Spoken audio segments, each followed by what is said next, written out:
Hello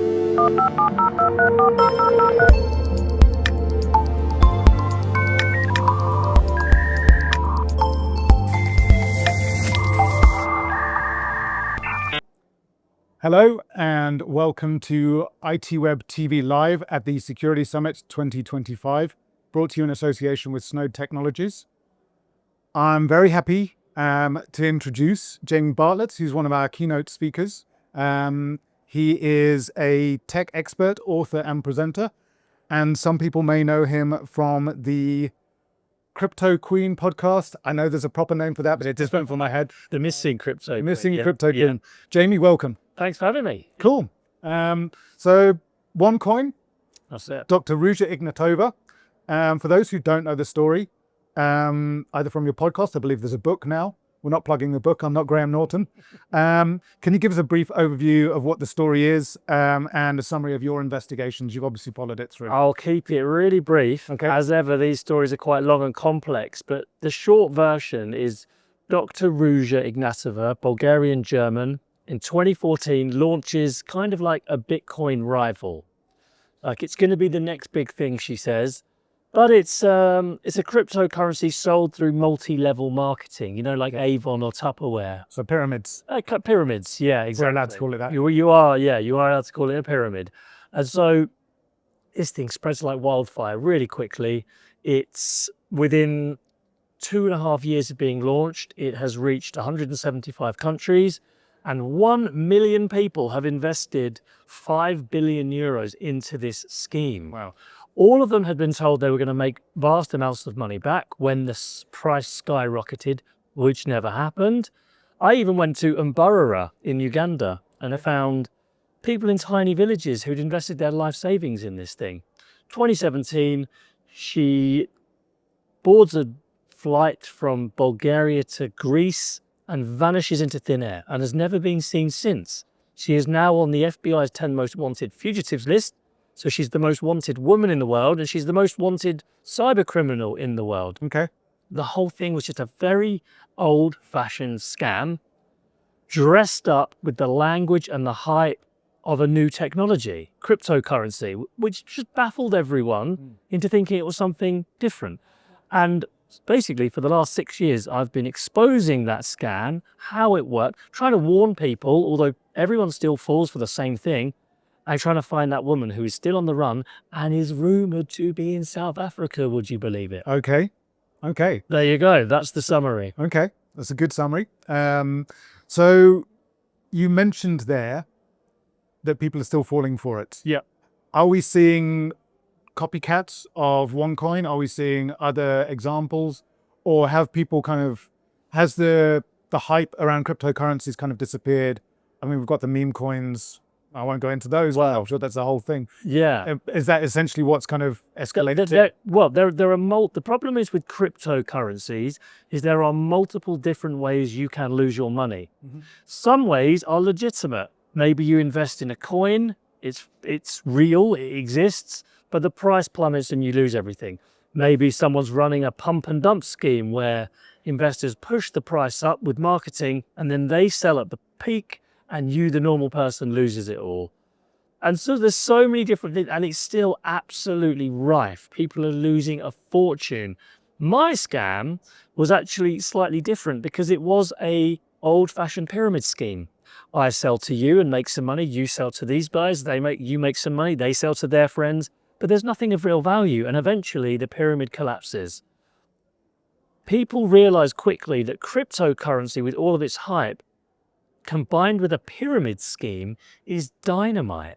So there are now dozens of almost identical scams still in operation, targeting Africa as well as everywhere else, and that people are still losing fortunes to because they get so excited about the hype and the potential and the promises. The upside of, yeah. Yeah, and then they just kind of lose their critical faculties. Mm. So what lessons do you think as a society we can learn from that whole case?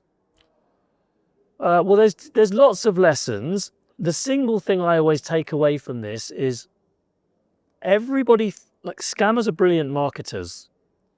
And everyone thinks that someone else is checking, or like they could be marketing OneCoin right here at this summit. because they're very clever at how they try to manipulate people. And regulators are very slow. Okay. What scammers tend to do is say, if we were an illegal cryptocurrency, don't you think that the police would have closed us down by now? Don't you think that the financial authorities would have regulated us by now? And they haven't. And the reason they haven't is because of how slow they are. Mm-hmm. And they use that to persuade people But it's that legitimate. it's legit. Mm. So if I could take a single lesson for people in power, you cannot be slow with pyramid schemes because they grow exponentially. You know, they've got this shape. Yeah. And that is one of the things that we're still not really doing. Now, there's a lot we can say about ordinary investors. And I always say the key to understanding every scam, they're all basically the same. It's fear of missing out. It's a psychological trick on you. And the technology changes. Next year, it will be generative AI or it will be quantum computing, but the scam will be the same. Yeah. So don't be fooled by the language and the hype. Look at the fundamentals. Sure. Okay. Yeah. Now, you mentioned that someone is rumored to be in Cape Town. If you were to walk out of our studio and she was to be stood there, I don't know whether you'd recognize her because of the plastic surgery. Yeah. Allegedly. But what would you say to her? What would be the first kind of like, oh, it's you? Oh, Mike. Well, firstly, I'd probably run because according to the FBI, she is actually quite dangerous. She's often with armed bodyguards. Okay. So I would certainly run. The question on this scam has always been the following. When very large scams reach a certain size, they cannot help but drag in organized crime groups. Organized crime groups gravitate towards scams because they start using them to launder money and stuff like that. And that is what happened with OneCoin. She ended up getting sort of dragged into this organized criminal underworld and was laundering money for them. No one has ever worked out whether that was the plan all along. Okay. Or whether they basically came to her and said, hey, you, with your big crypto, you now work for me. And I've always wanted to know what the plan was for it on day one. Like, did she always intend for it to go this way? Because I think with some scams, a lot of Ponzi schemes and pyramid schemes, people never expect them or plan for them to get as big as they do. Mm-hmm. I think she wanted it to be a $5 million scam, a small one that no one would notice, not a $5 billion scam. Yeah. So I want to know, what was your plan here at the beginning? Did it get out of your control? Yeah. Yeah, I suppose if it's enough to kind of set you up for life versus to put you into the crosshairs of organized crime. Well, and the FBI. Yeah. I don't think she ever thought she'd end up on that list. Well, I suppose, yeah. Smoke shop. Worst of two evils, I suppose, if you're her. Who are you going to... And who was she running from in 2017 when she disappeared? Because some people say, of course, the FBI. Other people say, maybe it was the gangsters and she was a problem for them. And we don't really know. Yeah. And your sense is that she's still alive? She's still operating somewhere? You know, every year that passes, I think it's more likely she's not alive anymore. Okay. And obviously, when you're in that world, things happen and you can disappear. And when someone's been disappeared now for, you know, what is it? It's sort of 7 or 8 years. There's never really been a photograph of her. You start to wonder, but you just never know. She changes her appearance. She gets fake travel documents. She lies low. People have done it. People do disappear for that long. So it is possible that she is still out there. Okay. Like Lord Lucan. But People are still talking about him now. yeah. Maybe. All the while you never know, rumours will circulate around this story. Yeah. I suppose that's what I mean with the Lord Lucan analogy. Yeah. Okay. So this isn't your first foray into kind of cyber crime. No. You wrote a book, The Darknet, I believe. Yep. So how can law enforcement, I mean, obviously to do that, you would have researched the dark web. Oh, yeah. They have. What were the myths and what were the kind of like surprise findings when you first went into the dark web? Yeah. I think the way in the public imagination, the darknet is just loads of criminals doing loads of bad stuff. Yeah. And it's not really that. It's a place of enhanced privacy, and there's a lot of journalists there and other sort of good, I suppose you'd say, good things happening there. The other is that the people think the darknet is very hard to get on. You need to be a sort of cybersecurity specialist to know how to do it. Any 13-year-old could get on the darknet in 2 minutes. It's a piece of cake. Okay. So it's very accessible, and ultimately it's very simple. The darknet is simply a place where connects demand and supply.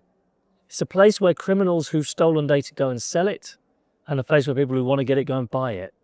And so what it's really done is just create a kind of marketplace for criminal activity. And what has happened is it's a bit like Amazon or eBay. You know, you've got hundreds of listings on a website and you go and buy stolen data pretty cheap. But then just like Amazon or eBay, you'll go back on there and give the seller a review out of 5 and talk about whether they were polite or friendly. And it's introduced market competition into the criminal underworld, which has just made it very consumer-centric, very easy to use, very creative, very innovative. And so it's not really how people imagine it. It's really user-friendly, it's customer-focused, very innovative, and it's just made it a lot easier for anyone to get involved in cybercrime, which is one reason we see the numbers always going up. Yeah. I mean, when you were saying it there, you kind of selling the advantages almost of like, it's so easy, anyone can do it. Yeah. And I think that's for the law-abiding, the people who are generally going to be the victims, that's probably the bigger concern, is how easy it is to get into it, how those numbers are escalating. That's right. And the single most important trend in cybercrime over the last 5 years is what's known as the as-a-service model. Yeah. You know, it's ransomware as a service, phishing as a service. You don't need to be a technical specialist to be involved in computer crime. You just get someone to build you the model and then you just run it. So it's allowed new people to get involved in cybercrime that previously, like gangsters, never would have done before. And that is the worry. It is a lot easier than ever. So going back to the organized crime, I think I know that there are organized crimes. One of the people that I spoke to who sat in that chair, I think it was earlier today, mentioned that actually they're getting quite competitive in their organizations of, oh, but that's my client. You've ransomwared them. That's my client. Yeah. Within their own kind of like internal competition. Yeah. Are you? Doesn't surprise me. Yeah. Are you seeing more kind of organized crime? I know nation states are obviously you probably not on the dark web, but they're not kind of using those services. Are you seeing more lone hackers, more kind of lone wolves, young, I don't want to say disenfranchised, but maybe the young teens who go and experiment and then find out how easy it is to do kind of, is it opening up a pipeline essentially? Yeah, it's hard to say, but you will have, like in Russia, for example, there are, I mean, what are essentially state-backed criminal hacking groups that the Russian government just turns a blind eye to and basically says, as long as you don't hack Russia, do whatever you want. So it sort of leverages them. Yeah, exactly. And they are on the darknet, and they do run big darknet markets. So there is some state-level quasi-backing there. In terms of the kind of the lone wolf, we've never really been through a very, very big recession when everyone was online. The last great recession was 2008, 2009, global recession.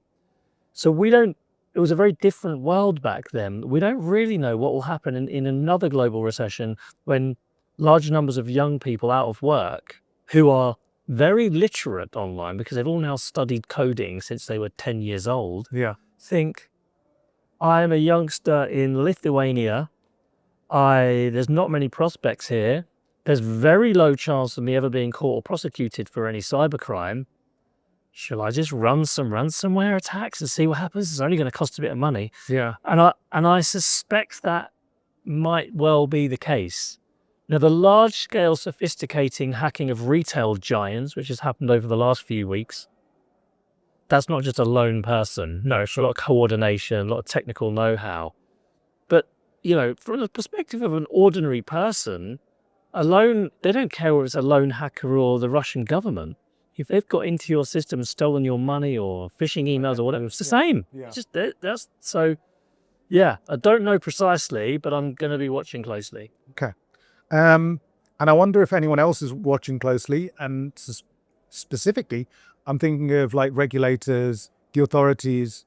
Are they doing enough? Like, is there enough official monitoring going on of the dark web, do you think? And what can they do to, I guess, crack down on what's happening there? I'd say 5 to 7 years ago, I was extremely pessimistic about the prospects of the authorities ever keeping up with this. I think they've got a lot better for a couple of reasons.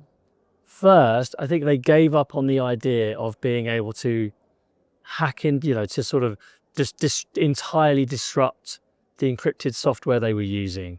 And instead, they did a lot more human level, old school cyber detective work. They would join as a vendor and work their way into the senior management of a website, and then have high level access and then take over the site. And so they started being better at policing it. Okay. And they would be, I think, slightly better at, you probably hear about the news, like they'll be very aggressive in publishing when they have a success, when they take down a darknet site. And the reason they do that is because they want to tell the criminals it's not, this isn't a free-for-all. Yeah. And I'd say in the last 2 to 3 years, they've become much more sophisticated. They're hiring Europol, the National Crime Agency in the UK, the FBI in the US, are now hiring psychologists to try to mess with the criminal mindset. So they will take over a site for long periods of time and then start firing direct personalized messages to each user saying, we've been following you for months, but you can't trust these technologies. So they're trying to undermine trust that criminals have in these systems. And looking at darknet chatter, I think it is actually starting to work. So they're never going to be on top of this, but they're definitely getting smarter about how they're thinking about addressing it. Okay. So looking ahead, and I realize you don't have a crystal ball, 5 to 10 years, how do you see cybercrime evolving? I mean, we've talked about organized crime being more involved. Yeah, we've talked about maybe the authorities kind of starting to plant seeds. Where do you think it's going? 5 to 10 years is such a hard time horizon now because of the speed of change. But Yeah. if I could say 2 to 3 years, criminals are really like water. They find the path of least resistance. If something's working, they just keep doing it. Basic level phishing emails, fake phone calls, pretending to be from the fraud department or the IT help desk still works in the majority. Like that is often the first way they get into a company system. And so they will carry on doing that. What they will do though is use AI to do more of it quicker. Yeah. Like all of us, we're all, scaling it up. So I think this year was actually quite important in the development of AI-powered cybercrime, because for the first time, large-scale studies were starting to show that AI phishing emails are more likely to get you to click than a human-written one. Okay. Because an AI, like we could build a profile about you and your interests, what you care about, what you've done in the past, where you eat, from public sources, and then tailor an email for you that's most likely to get you to click. Okay. Better than a human could.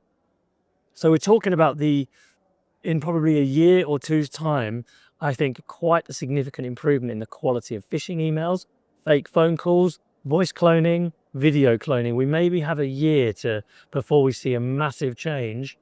And that is basic, because all that is the old lesson, criminals doing the same thing, because they always do the same thing, but just using AI to make you more efficient. Yeah. So not like brand new crime, just better of the old crime. So what worries me, like we've done the broadcast booth for a couple of years, and like I don't generally get involved in the cybersecurity reporting, and then I come and sit in here for 2 days a year, and just it turns into a complete nightmare of but nothing is safe anymore. No. So the world keeps turning though, doesn't it? It does. Yeah. Unless you want to buy from Marks and Spencer's online. But what's your kind of positive outlook? Do you think there is a positive outlook for the world over the next few years? There's a lot of other things going on as well. If it was the only thing we were worried about, that would be something, because we could devote so much resource and time and thought to it. But everyone's dealing with a million other problems, and companies dealing with, you know, supply chain issues and all the rest of it. I suppose the geopolitical changes as well. Yeah. Look, but the reality, there is a sort of weird cap or a weird ceiling on some of this stuff, because I'm always very honest about this now. I've been scammed before. I got caught out on a really basic scam. I'm on holiday. I pay for some coffee, get home and realize I paid $2,000 for a coffee. And I entered my PIN number, and I was just tricked into thinking I was paying in the local currency rather than in pound sterling. Yeah.